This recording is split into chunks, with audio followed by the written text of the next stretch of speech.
Hello, good afternoon. Well, let's get going. Happy Friday, and thanks for joining us. Make sure to write down in the chat your name and where you're joining us from. We're spending the next hour together, and we're excited to share what we've learned from running our first pilot series. We've designed the next slides to be quirky, and it's starting with this chill haiku that emphasizes how you'll be able to access our new demo account, and you will be able to act as head of innovation for our fictitious firm, Aiki. I'm Mathieu. I'm originally from France with over a decade spent in Greater China, and now I'm calling the Netherlands home. Looking back, there's been a clear thread running through my work, helping teams create growth by turning innovation frameworks into real-world outcomes. And that journey has taken me from speaking about startup ecosystems with the Prime Minister of Bhutan, to advising the UNDP in Beijing and Bangkok, to guiding Fortune 500s in Shanghai as they navigate new customer needs. More recently, I've been building ventures from within large organizations, while also advising and scaling different exciting projects. And I'm Steve. For those who don't know me yet, I was born in England. I grew up in France. I spent much of my career in Switzerland, and I now live in the Netherlands, near Amsterdam with my family. So my career has always involved doing risky stuff under uncertainty. So from trading derivatives to launching and running startups, and then coaching and leading corporate innovation teams. And through my work as an innovation consultant and through hosting a podcast, I've been inspired recently by a few big themes. And one of those is the theme of reinvention and reinvention of individuals, of companies, so that they can not just survive, but thrive in this new world. The second is around decentralized, permissionless organization, so giving more autonomy to the edges. And I'm quite inspired by the ideas of Rita McGrath. You might have read about that as well. And also another one is so-called imagination machines. So these machines that are starting to enhance human creativity by simulating complex scenarios. And I find many companies, even very big ones, aren't as structured as they could be or should be when it comes to things like growth, innovation, and strategy. So I write and I give talks on this subject quite a bit. And my firm belief is that in a world of uncertainty, we shouldn't be shying away like a hedgehog, but rather we should be seeking out new opportunities. But for that, we need more structure, we need more courage, and we need skin in the game. So we want to open the doors wide on Strategy Quest. Here is the context in which we've set up our system. We intend to make a positive dent into the world of innovation. Our assessment is straightforward. Over the past decade, organizations have cut layers, streamlined teams, and pushed for agility. But while it was perceived as cutting hierarchical fat, they more importantly cut coordination, support, and breathing room. What's left? Well, lean teams under high pressure. Leaders are often absent. Expectations aren't. They want more guarantees, more value, more progress. Where's the value? What's the ROI? Why isn't this moving faster? And if you're in innovation, that pressure turns up even more. You're asked to do what's new inside systems that were designed for what's safe, not designed for innovation. You need to go fast, but not break anything. You need to take risks, but not fail.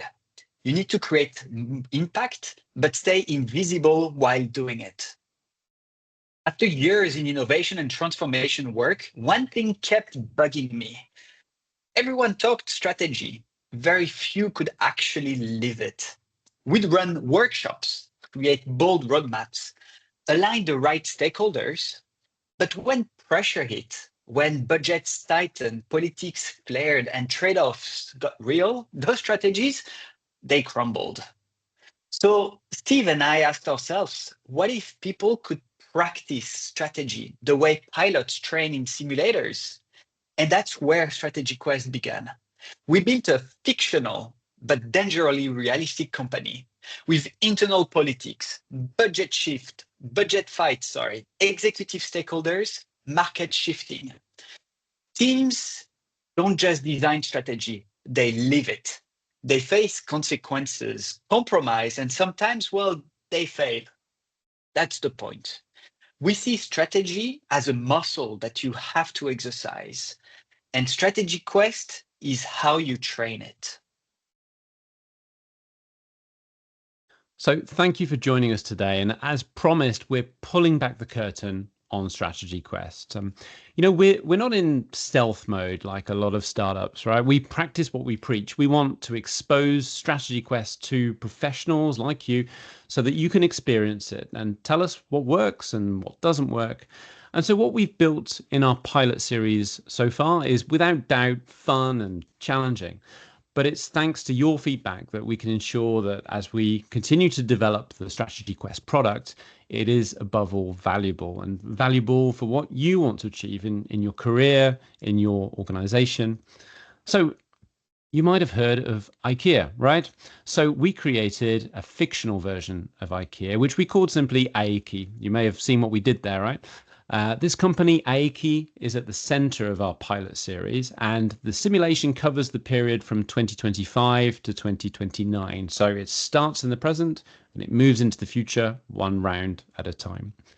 We put our participants into two teams, and they were given the mandate, the same mandate, by the CEO to go off and find new sources of long-term growth for the company. So they would need to be strategic. They'd need to invest in innovation, and they'd also need to consider inorganic growth, so things like M&A or expansion. And they'd also need to allocate budgets to their chosen activities. And the simulation integrates three different layers. So one is a macro environment and something that's always changing and which the teams have no influence over. And then we also have internal stakeholders and politics, like Mathieu mentioned. But then beyond that, outside of Aiki, we've built this whole ecosystem of startups, competitors, partners. And the game is serious, right? So it's fun, but it's a game where people show up and take the game seriously because it feels real and the decisions matter. And in addition, we also created a curated knowledge base. So this will teach you real world insights from some of the best CVCs and venture builders, accelerators, and corporate innovation leaders. So if you're curious whilst you're playing the game in the middle of the simulation and you want to dig deeper during the experience, all of this knowledge base is freely available at your fingertips in our web interface. But most importantly, of course, the world adapts. We didn't want to provide a static simulation. We want something that is constantly evolving, always dynamic. So if you make a bold choice, it will have ripple effects. If you prefer to play it safe, well, you can, but you might lose ground to competitors. So everything you do in Strategy Quest is a choice. There's no single correct answer, but there are, of course, consequences. And just like in the real world, a big part of any leader's job is telling apart the signal from the noise. So, what really matters for the long term versus mere distractions, right? So, things that might sound important right now, but they have little consequence. So, we've done our best, Mathieu and I, to replicate this challenge in Strategy Quest. So, in the simulation, you receive a lot of information. So, through briefings and emails, news alerts, etc. And our pilot participants mostly did a great job of separating the signal from the noise, but all of them did get sucked in a couple of times and they wasted valuable time and budget on things that made, unfortunately, zero impact on their business. And so we asked each of our participants for some deeply honest feedback on the Strategy Quest pilot based on our 5 sessions together. Now, what we launched was a paid pilot, right? So the pressure was very much on us to ensure they got real value from this experience. And you'll hear some of their feedback firsthand in a few minutes. And we'll also share some of the changes that we're making based on these learnings. But to summarize, certainly the most valuable aspect that was mentioned by our participants was how they felt that they left Strategy Quest with new instincts in how they deal with change and uncertainty, also sharper judgment on matters of strategy, but also really practical leaderships that they can directly apply to the field of corporate innovation. So we're going to introduce 5 lessons now. So Mathieu will kick off the first one that that we concluded. Steve and I, we knew that we were throwing the teams into the deep end. We actively worked towards that. We deliberately created a massive volume of content, stakeholder emails, internal memos, media buzz, market data. Our goal, clearly disorientation, pressure, realism. What we didn't expect, though, was how quickly both teams' action bias kicked in. They jumped straight into processing mode, reading, opening every doc, analyzing competitors, decoding the context. And sure, that's understandable, but in hindsight and through their own feedback, we realized something important. Before climbing the mountain, they could have paused at base camp. Not to make a plan, but to make a team. To sit down and ask, okay, what kind of team are we going to be in this storm? And so here are some ideas that we identified reflecting on the different sessions. First, clarifying how you decide, not just what you do. And this is a tricky one when you're meeting a bunch of strangers that you know are exceptional professionals like you, but that you haven't had a chance to work with before. You want to align the team on its structure, its voice, its rhythm. You want to balance realism, what's possible, with aspiration, what's needed, and making sure that you collect the right data accordingly.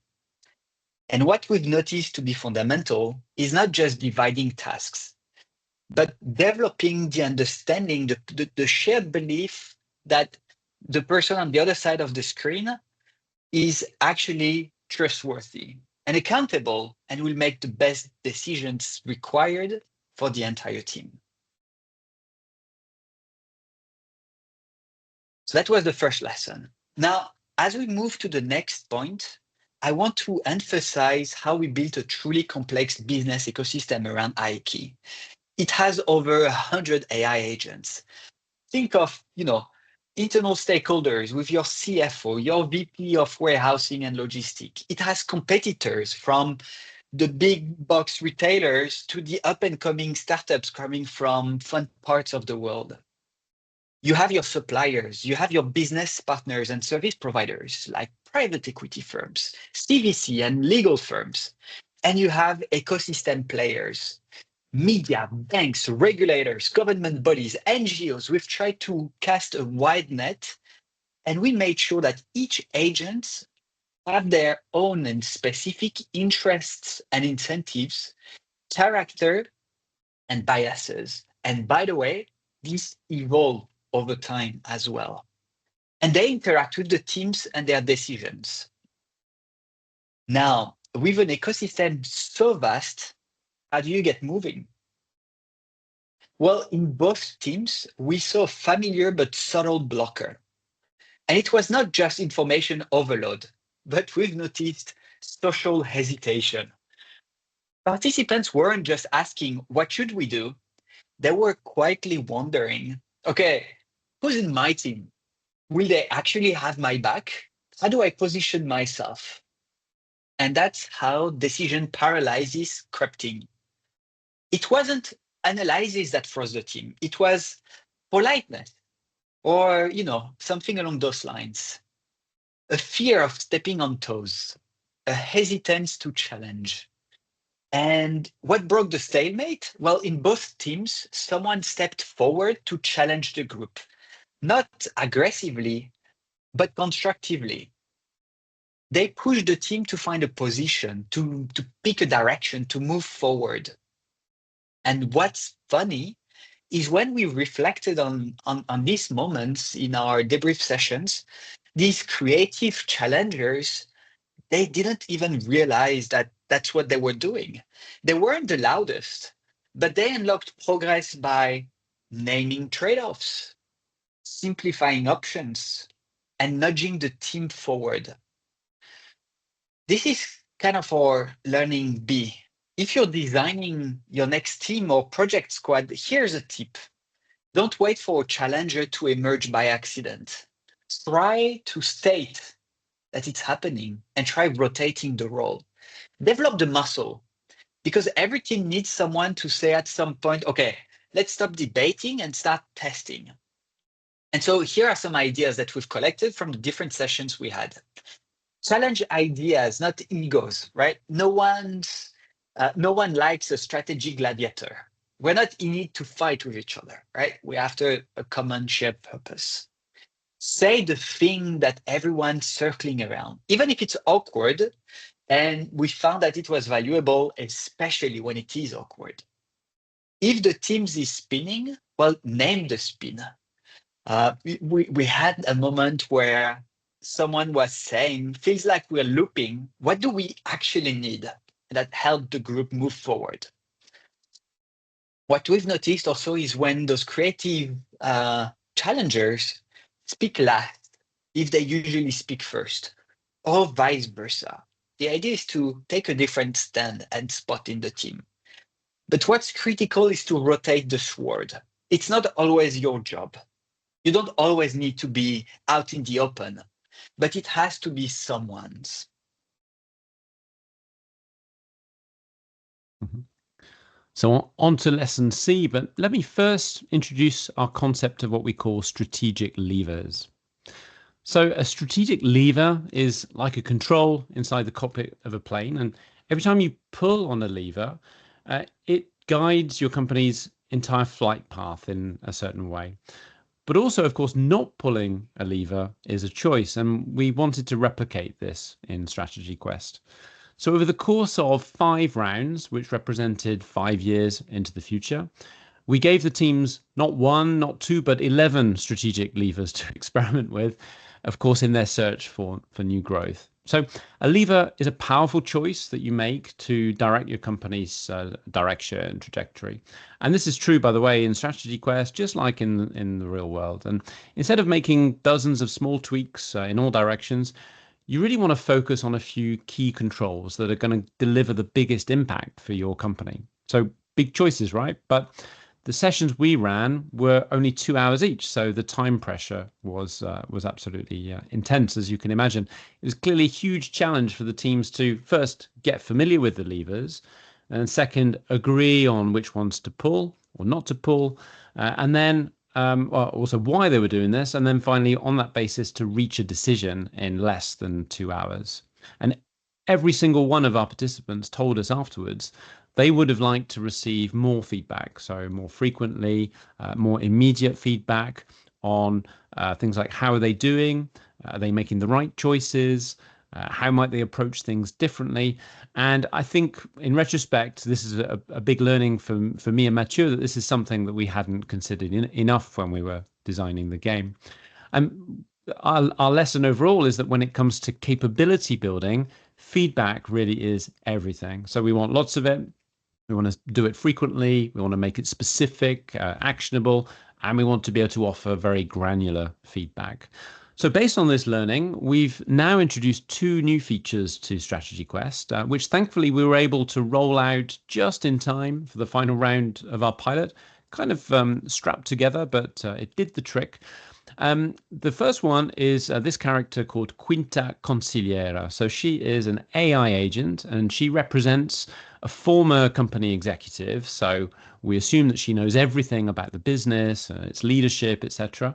And using our own AI engines in the back end, Quinta analyzes the decisions that the team has made at the end of a round. So she gives them frank feedback, what she thinks they did well, what probably wasn't so good, what they might have done differently.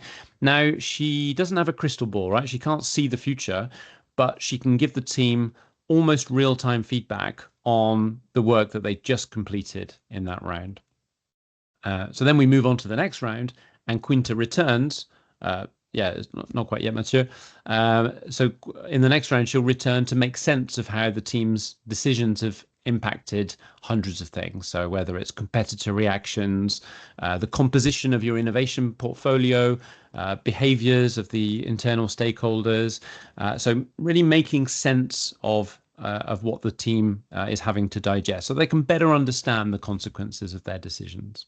So we'll give you access to the demo in just a few minutes, and you'll be able to experiment with this feature. So you too will be able to experience Quinta's feedback on your decisions.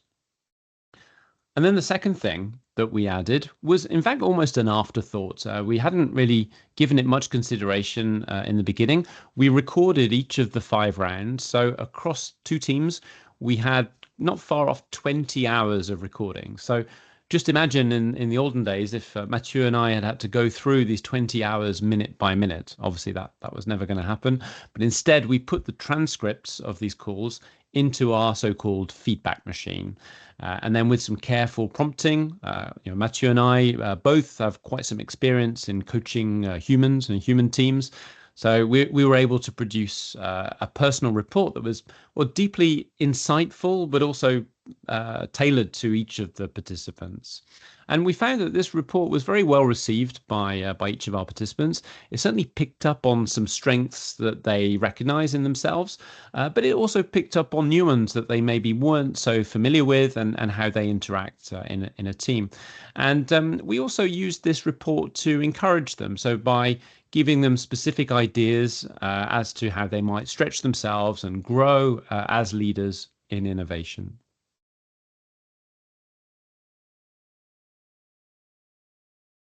When we run our simulation, we ask teams to go bold, to reshape IAK's business, to disrupt the disruptors.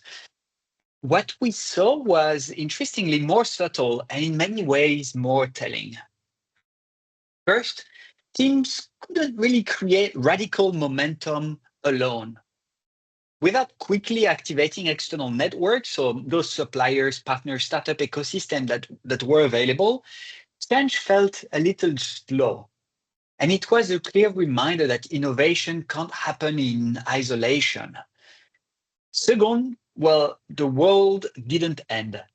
Even with major signals of disruption, and after all, we had one of the major competitor of IAKI going bankrupt. But politically, economically, environmentally, however hard Steve and I tried to engineer this, the models showed continuity. No collapse, but some reinvention.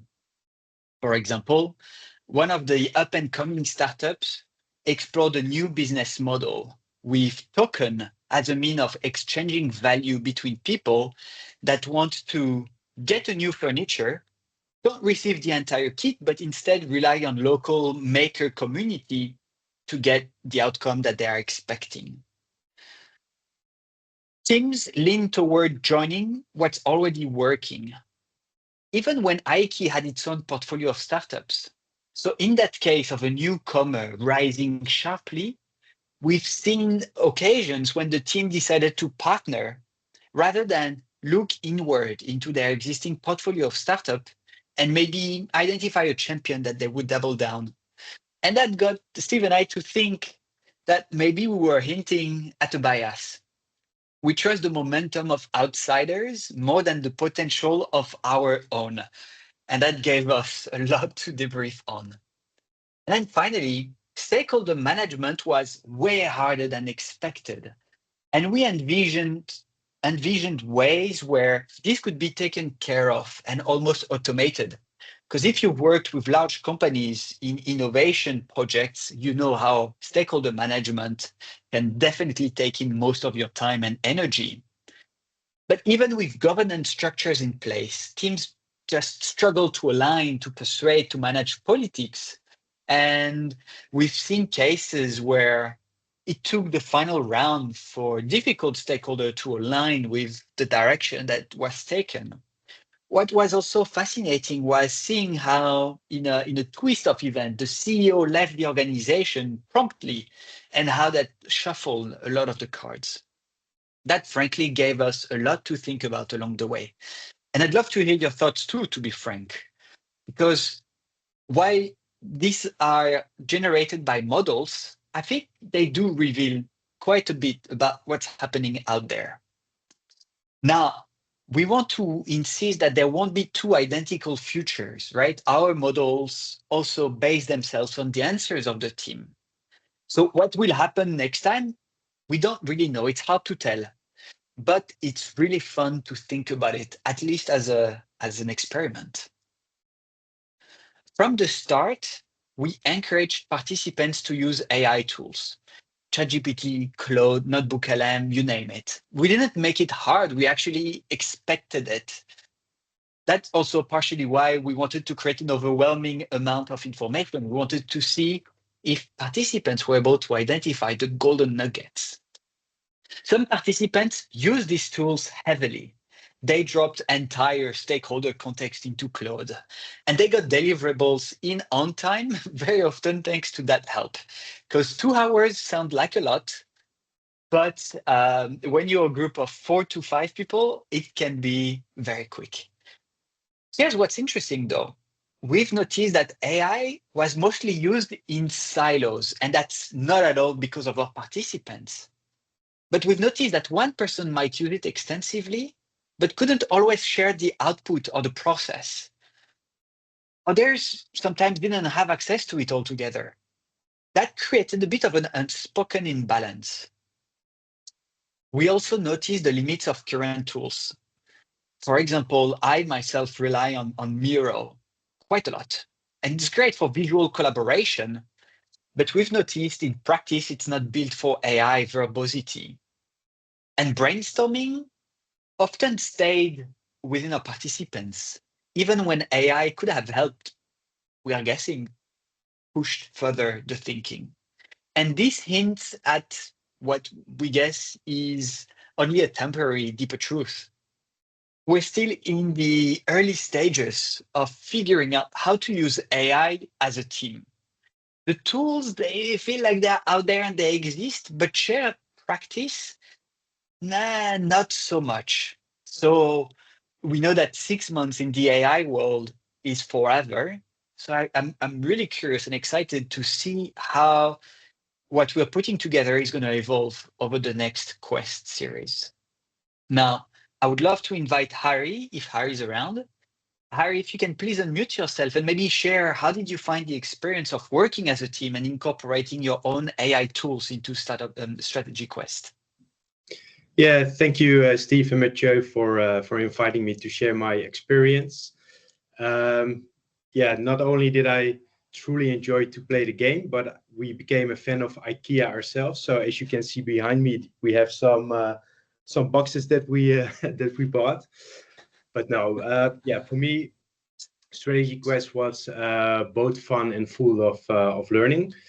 In my day-to-day work, I help build new proposition for corporates, and it's not every day that I get to play the role of a global innovation leader.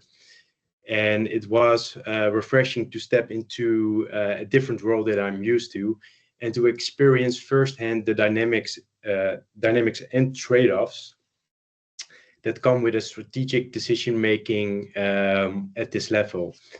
And not to forget to utilize all the strategic levers that Steve just mentioned.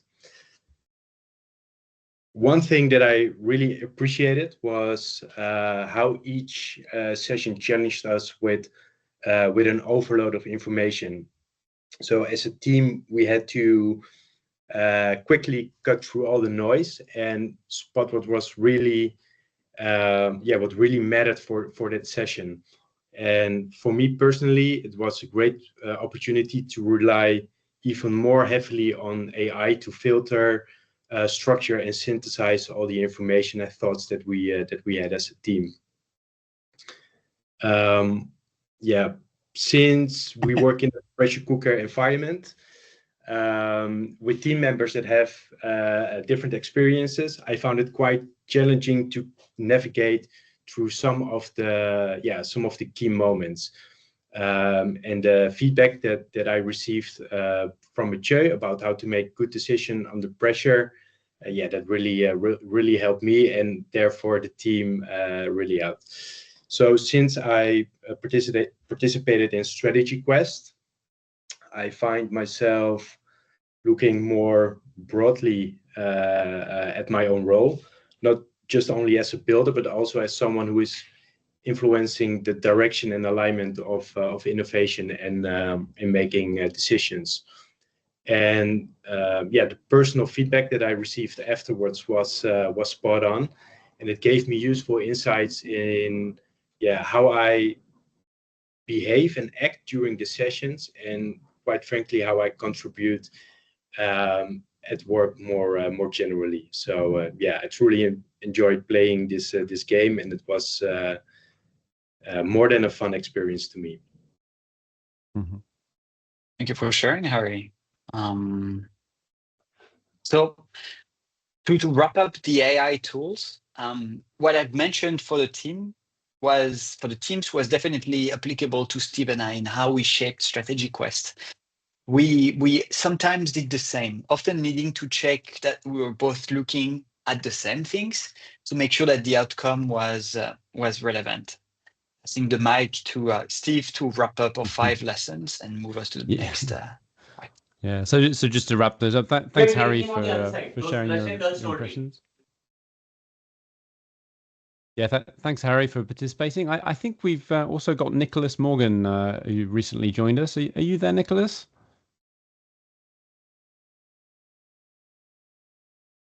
Hey, yes, guys. Hi, Nicholas. How are you doing?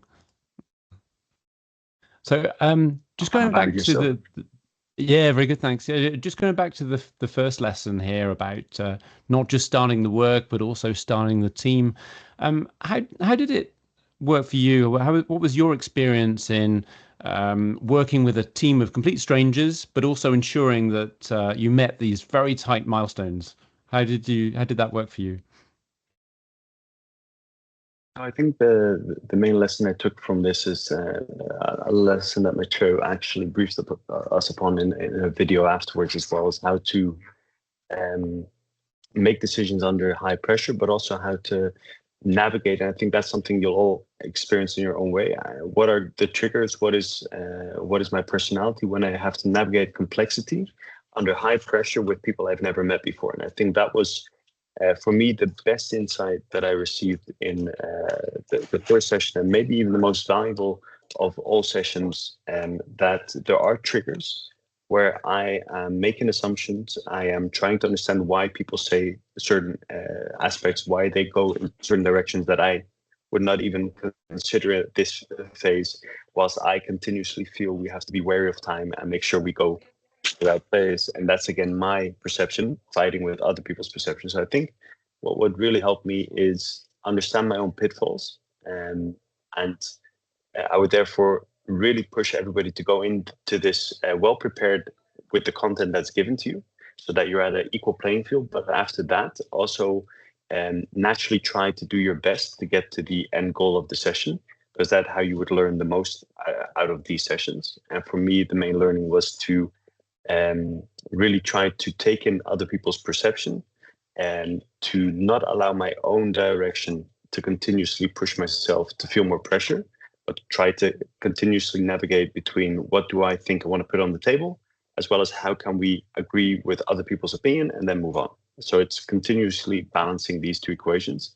And I think that first session for me was very much insightful, and also the output, as is just discussed by Harry, and I think I can only second what Harry just said. It really gives you an insight in how you work effectively from what are already your core strengths, and how you can improve by having a completely different point of view to challenge your own view as well in the future. Mm.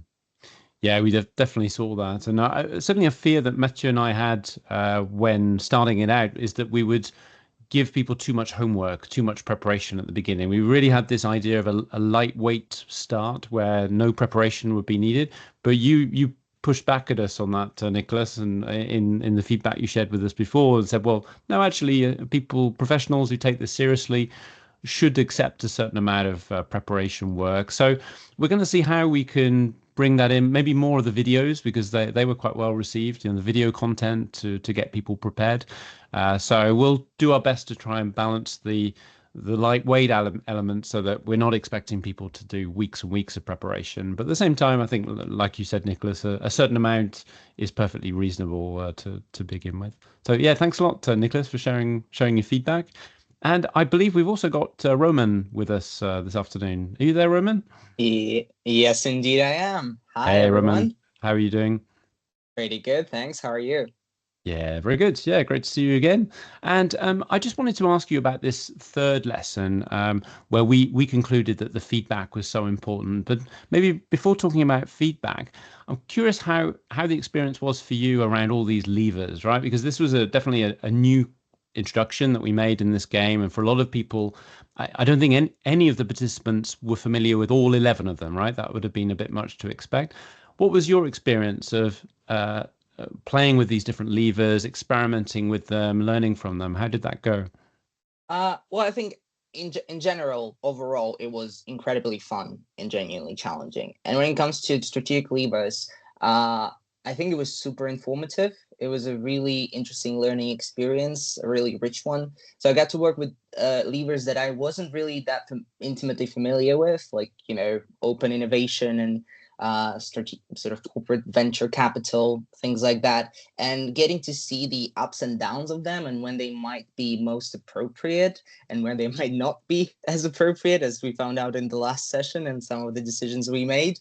I think that was really interesting. I think the information that you provided that sort of set the stage for these levers and how to use them was really good, and the way that the overall simulation reacted to our usage of them, and whether that usage was appropriate, well thought out, etc., was really interesting and quite challenging.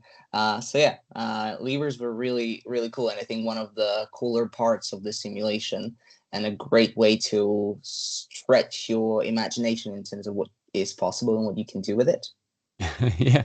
And have you been able to bring that into your work in any way since you took part in Strategy Quest?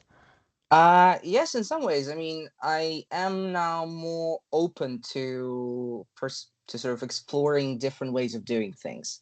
I think that's one thing. I think overall, what it's done is it's really stretched a wide range of skills. Creative thinking, strategic decision making, and navigating complex information under pressure, while at the same time having this freedom to experiment and to take risks. So having experienced this mindset, it definitely helps making strategic decisions at work. Super, great. Well, thanks a lot for taking the time and sharing this with us all, Roman. Well, just one last thing that I want to say. Oh, sorry. I mean, Go ahead.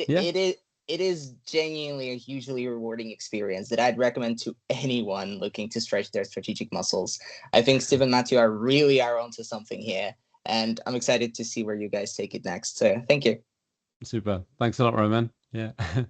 So here you have the summary of the 5 lessons, and now we want to tell you a bit more about, well, how does this work behind the scenes? Because I'm sure you're all deeply curious about how have we actually built this and what's going on below the surface. So let me start by introducing what we call our 3+1 AI engines. And the first one is called our assessment engine. And what this assessment engine does is it absorbs and analyzes all of the decisions that the team submitted.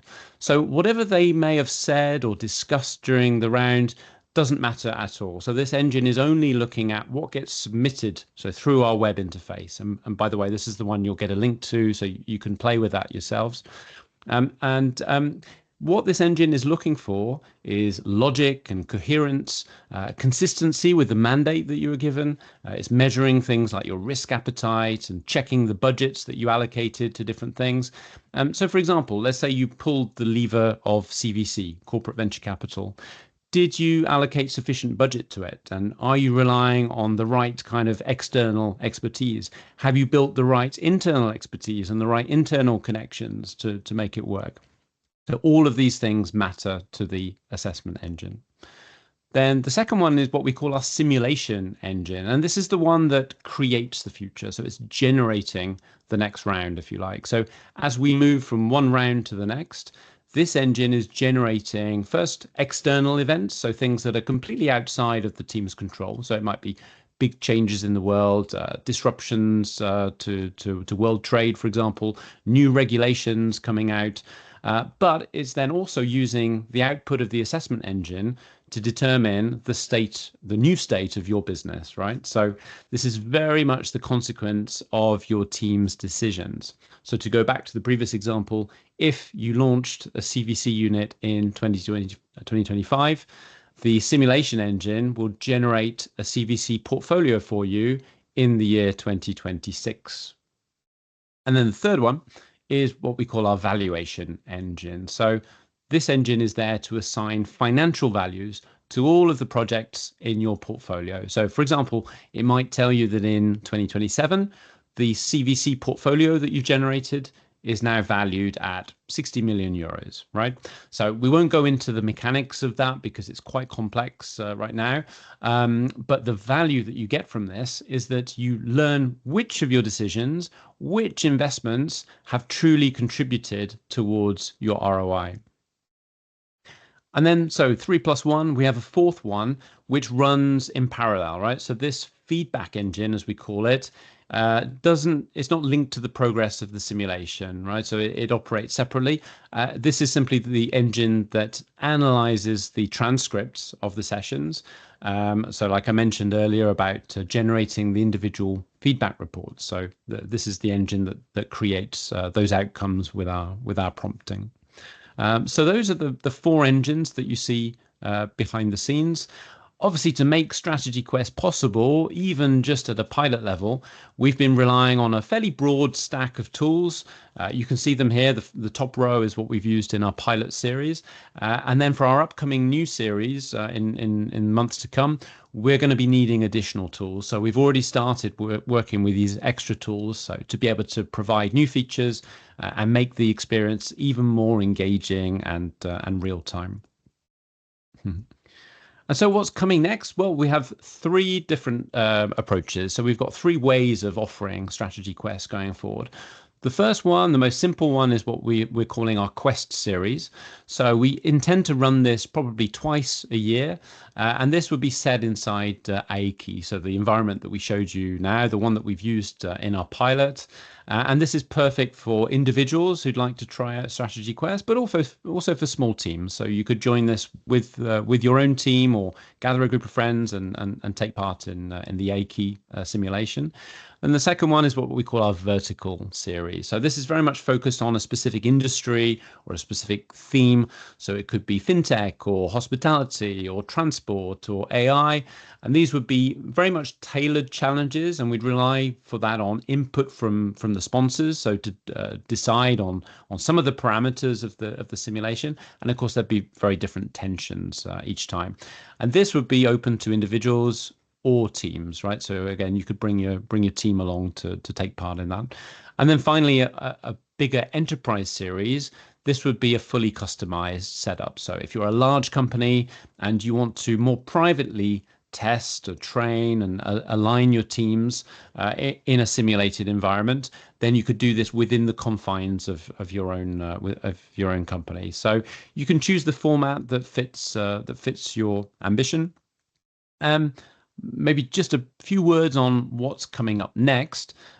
If you're in Amsterdam by any chance on the 19th or 20th of June, Mathieu and I will be at TNW, the Next Web conference. So this is a tech and startup conference in Amsterdam. We'll have a Strategy Quest booth there. So you're very welcome to come by. We'd be happy to meet you if you happen to be at that conference. And then just a few days later, the following week, is when we've set the date for our Quest Series 1. So like I mentioned, this is with the AIKI ecosystem once again. I know a couple of you have already registered for this. It's open for registration for anyone else who'd like to join. We expect to close registrations, I imagine, beginning of June, or if all the places have been sold out before then. So if you're keen on that, then you'll receive the link from us to register. If you've got any questions on it, then by all means, just reach out to us and we'll be happy to tell you more. And then as for the vertical series, we've had some interest from both the banking sector and the automotive sector, and we have in mind to launch one of these in September. September. So we're trying to gather the commitment from enough companies who take part in this vertical series. It could even be like a friendly contest between a handful of different European banks or a few different car companies who'd like to experience the Strategy Quest simulation. So if you're interested in that, or you know someone through your corporate contacts who might be interested, then by all means let's talk about that as well. So I'll hand back to Mathieu now. We're wrapping up. Thanks so much for your attention. Now, let's jump into the fictitious but high fidelity world of Aeki. We're giving you access to a light version of our round 2 because, again, there is traditionally a lot of content. You can go through for however long through the resources, the stakeholders, the competitors, and some more. But we need you to think and act as head of innovation of the world's leading retailer, in charge of increasing its top line by leveraging innovation levers. Be bold, be creative, but make sure to be as complete as you can in your answers. They will automatically be processed by our senior advisor, Quinta, and the feedback will be sent to your email address. If you've scored well, it will appear shortly after on the leaderboard. So the question is, who's going to rank top? I'm going to send you the link to our demo account. It's in the chat now. Ping us later if you can't find it. And we will keep the demo account up till about next Friday. So you have a week. You don't have to rush. You can improve your score. You can share the interface around. But what's awesome is if we can hear your feedback. So please don't hesitate to reach out to Steve and I with your thoughts, with your suggestions, with what's working, what's not clicking. That's really valuable for us to improve.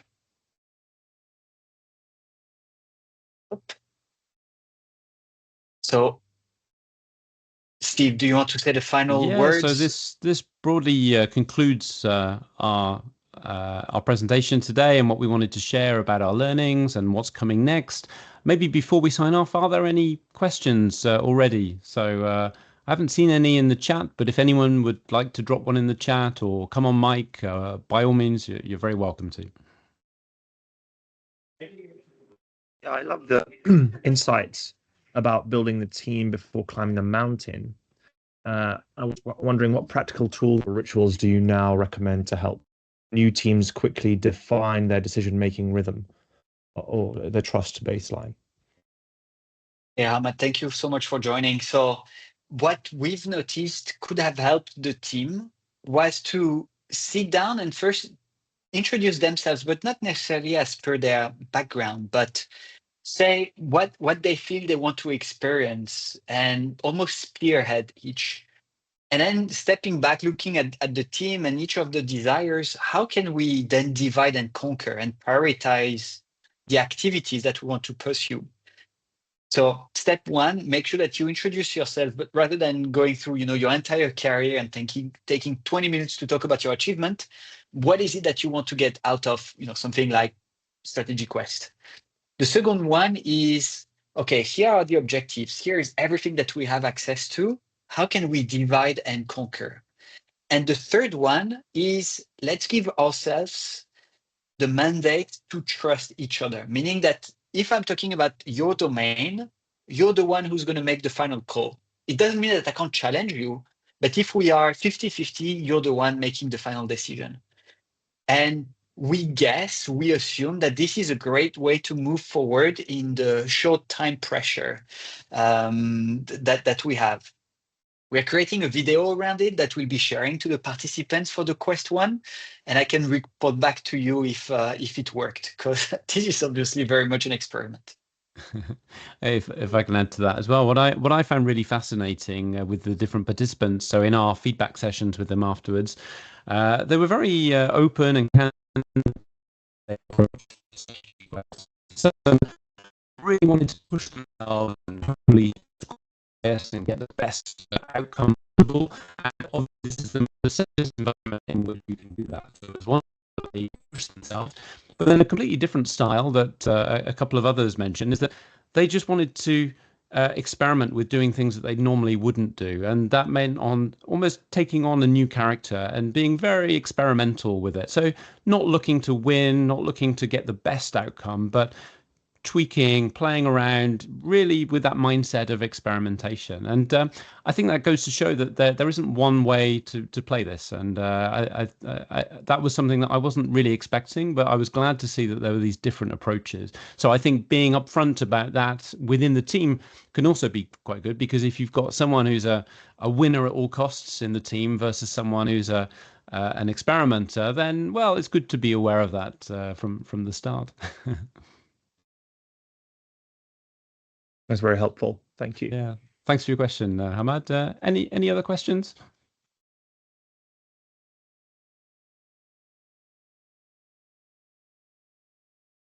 Wonderful. Hopefully you're busy going through the demo account. So Steve and I will be following up to make sure that you have access to the URL, just in case you didn't capture it right now.